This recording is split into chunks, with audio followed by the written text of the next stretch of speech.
സുഹൃത്തുക്കളെ, വീണ്ടും സ്വാഗതം. ഉൽപ്പത്തി പുസ്തകത്തിൽ സംക്ഷിപ്തമായും ആഴത്തിലും പരാമർശിക്കപ്പെടുകയും വിശദീകരിക്കപ്പെടുകയും ചെയ്ത ഒരു വ്യക്തിയായ ഹാനോക്ക് ബൈബിൾ ചരിത്രത്തിന്റെ ചിത്രരചനയിൽ ഒരു അതുല്യമായ സ്ഥാനം വഹിക്കുന്നു. ഉൽപ്പത്തി 5:23-24 സംക്ഷിപ്തമായി പറയുന്നു, ഹാനോക്കിന്റെ ആയുഷ്കാലം ആകെ 365 സംവത്സരമായിരുന്നു. ഹാനോക്ക് ദൈവത്തോടു കൂടെ നടന്നു. ദൈവം അവനെ എടുത്തുകൊണ്ടതിനാൽ കാണാതായി. പലർക്കും ഈ പ്രസ്താവന ഏതാണ്ട് നിഗൂഢമാണ്. ഒരു മനുഷ്യൻ എങ്ങനെയാണ് മരണത്തെ മറികടക്കുന്നത്? മരണത്താലല്ല, മറിച്ച് ദിവ്യ ഇടപെടലിലൂടെ ഒരാൾ എങ്ങനെ അപ്രത്യക്ഷനാകുന്നു?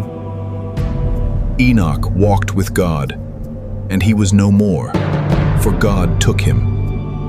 Two mighty beings sent from the throne of heaven, and Enoch was taken up beyond the veil of the heavens, where mortal eyes cannot follow.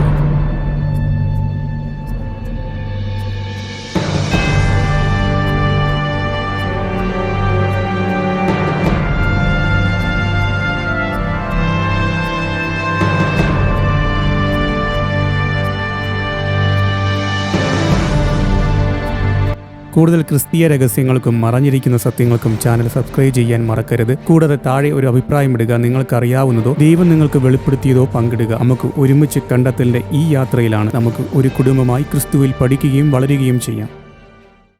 2 ഹാനോക്ക് അല്ലെങ്കിൽ സ്ലാവോണിക് ഹാനോക്ക് പുസ്തകം എന്ന് അറിയപ്പെടുന്ന ഹാനോക്കിന്റെ രണ്ടാമത്തെ പുസ്തകം ഈ കഥയെക്കുറിച്ച് ശ്രദ്ധേയമായൊരു വികാസം നൽകുന്നു.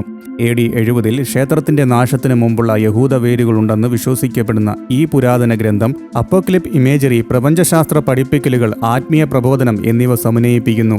ഹാനോക്കിന്റെ സ്വർഗാരോഹണം, ഒന്നിലധികം സ്വർഗങ്ങളിലൂടെയുള്ള യാത്ര, ദിവ്യജ്ഞാനം സ്വീകരിക്കൽ, ഒടുവിലൊരു സ്വർഗീയ എഴുത്തുകാരനിലേക്കുള്ള പരിവർത്തനം എന്നിവ ഇത് വിശദമായി വിവരിക്കുന്നു.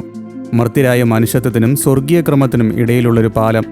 വാചകമനുസരിച്ച് ഹാനോക്കിന്റെ യാത്ര ഉറക്കത്തിന്റെയും അഗാധമായ ദുഃഖത്തിന്റെയും അവസ്ഥയിലാണ് ആരംഭിക്കുന്നത്. ഇത് അദ്ദേഹത്തിന്റെ സ്വർഗാരോഹണത്തിന് ഒരു സ്വപ്നതുല്യമായ മുന്നോടിയാണ്. സൂര്യനെ പോലെ തിളങ്ങുന്ന മുഖങ്ങളും തീ പോലെ ജ്വലിക്കുന്ന കണ്ണുകളുമുള്ള 2 ഭീമാകാരമായ മാലാഖമാരെ അദ്ദേഹം കാണുന്നു. അവരുടെ രൂപം ഒരേ സമയം അത്ഭുതകരവും ഭയാനകവുമാണ്. ബഹുവർണ്ണ തിളക്കത്തിൽ തിളങ്ങുന്ന വസ്ത്രങ്ങളും സ്വർണത്തേക്കാൾ തിളക്കമുള്ള ചിറകുകളുമുള്ള അവരുടെ രൂപം ദൈവം അവരെ ഒരു പ്രത്യേക ഉദ്ദേശത്തിനായി അയച്ചതാണെന്ന് ഈ സന്ദേശവാഹകർ വെളിപ്പെടുത്തുന്നു. ഹാനോക്കിനെ സ്വർഗത്തിലേക്ക് കൊണ്ടുപോകാനും പോകുന്നതിനു മുമ്പേ അവന്റെ കുടുംബത്തിന് ദിവ്യനിർദ്ദേശങ്ങൾ നൽകാനും അവർ പറയുന്നു. ആ നിമിഷത്തിന്റെ ഗൗരവത്തെക്കുറിച്ച് അനുസരണയുള്ളതും എന്നാൽ ബോധവാനുമായ ഹാനോക്ക് നീതി, അനുസരണം, ദൈവഭക്തി എന്നിവയിൽ വേരൂന്നിയ മാർഗനിർദ്ദേശം നൽകിക്കൊണ്ട് തന്റെ പുത്രന്മാരെ കൂട്ടിച്ചേർക്കുന്നു. വിശ്വസ്തരായി തുടരാനും ദിവ്യദാനങ്ങളെ ബഹുമാനിക്കാനും വിഗ്രഹാരാധനയിൽ നിന്നും അനീതിയിൽ നിന്നും വിട്ടുനിൽക്കാനും അവൻ അവരോട് നിർദ്ദേശിക്കുന്നു.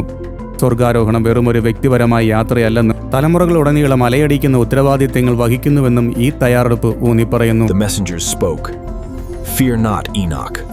The Lord has chosen thee to ascend and bear his wisdom." And Enoch said to his sons, "Walk in righteousness, honor the Lord, and let no idol steal your heart." ഹാനോക്കിന്റെ സ്വർഗീയ യാത്ര 10 വ്യത്യസ്ത ആകാശങ്ങളിലൂടെ സഞ്ചരിക്കുന്നു. ഓരോന്നിനും അതുല്യമായ കാഴ്ചകൾ, ജീവികൾ, പാഠങ്ങൾ എന്നിവ അവതരിപ്പിക്കുന്നു. Enoch journeyed through the heavens, where seas of light met the guardians of stars.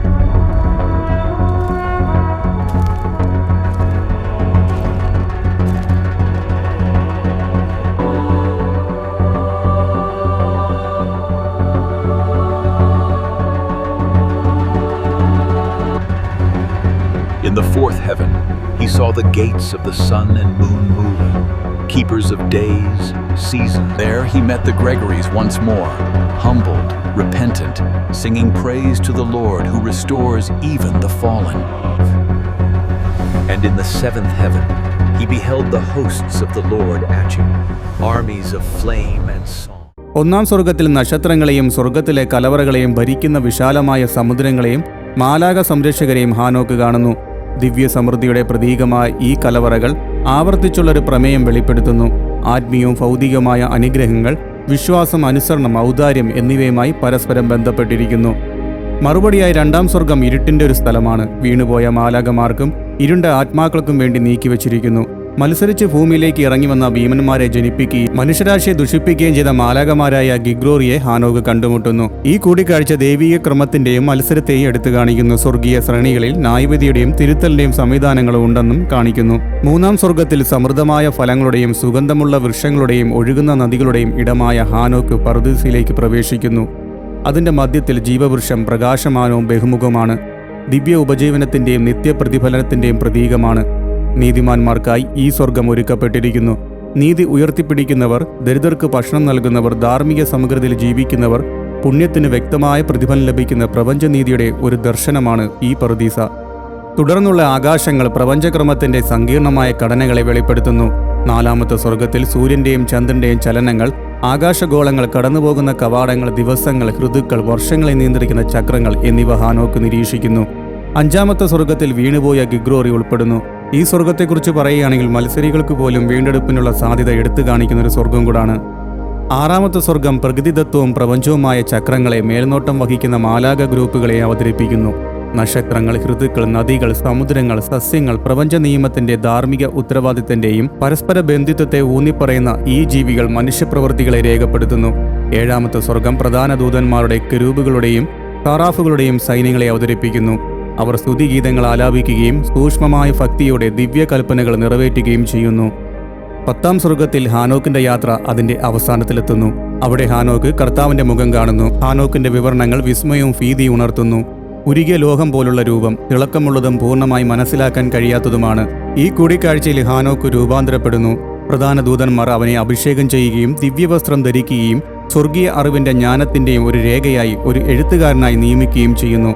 പ്രപഞ്ചത്തിന്റെ രഹസ്യങ്ങൾ ഏൽപ്പിക്കപ്പെട്ട മനുഷ്യവർഗത്തിനും ദൈവികതയ്ക്കും ഇടയിലുള്ളൊരു പാലമായി അവൻ മാറുന്നു. ഈ പരിവർത്തനം ദൈവിക ഇച്ഛാശക്തിയുമായി യോജിച്ച് നടക്കുന്നതിനുള്ള ആത്യന്തിക പ്രതിഫലത്തെ പ്രതീകപ്പെടുത്തുന്നു. സൃഷ്ടിയുടെ ഉറവിടമായുള്ള നേരിട്ടുള്ള ആശയവിനിമയം, സ്വർഗീയ അറിവിന്റെ കാര്യസ്ഥനായി പ്രവർത്തിക്കാനുള്ള ഉത്തരവാദിത്വവും.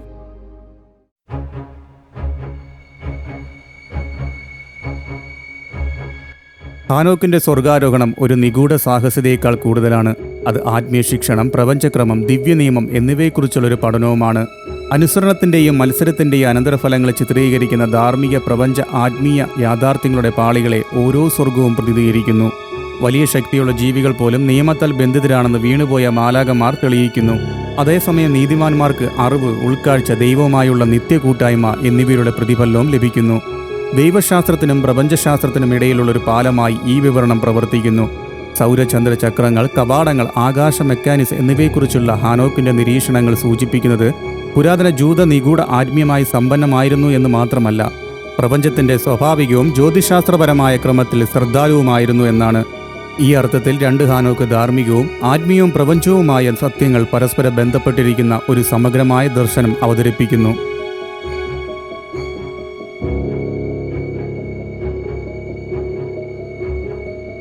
മനുഷ്യന്റെ സാധ്യതകൾ, ദിവ്യനിയമം, മരണത്തിനപ്പുറമുള്ള നിഗൂഢതകൾ എന്നിവയെക്കുറിച്ചുള്ള ആഴത്തിലുള്ള ധ്യാനമാണ് ഈ ഹാനോക്കിന്റെ പുസ്തകം.